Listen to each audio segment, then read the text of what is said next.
to take a brief moment just to ask both of our panelists for their key takeaways or their final thoughts. Now, Greg, you led us off this afternoon. Perhaps you want to be the first to close us out with a few of your final thoughts.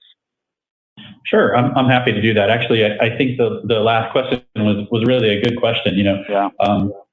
The supply chain standard operations for supply chains, I think, is going to change as a result of this. I think it's identified gaps, for many organizations that they didn't know they had.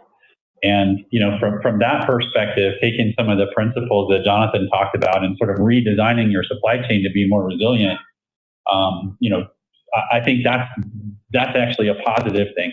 Then you got to look at it at the personal side, which is, I know that I traveled a lot for work before COVID, and I know that when I used to see people in an airport in a mask, I would always think that they were a little, odd, Yes.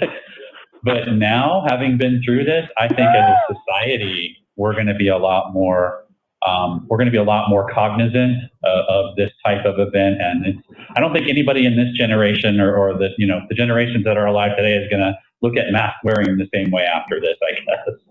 So I hope it's for the better. I hope we do learn our lessons and can conduct ourselves, a little differently in the future.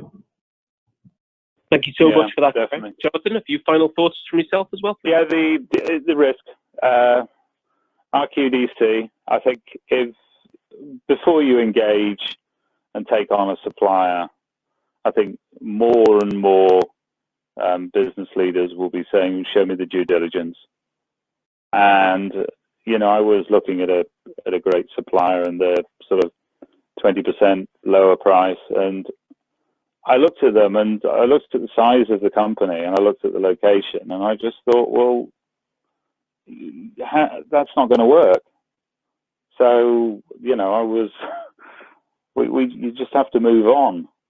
If you've got some real concerns from a risk perspective and you don't think the company from a sourcing perspective can, when you're doing your sourcing activities, you don't think the company's got a long-term future, then you have to move on. You have to put risk, quality, delivery, and cost in that order, and it starts at the sourcing.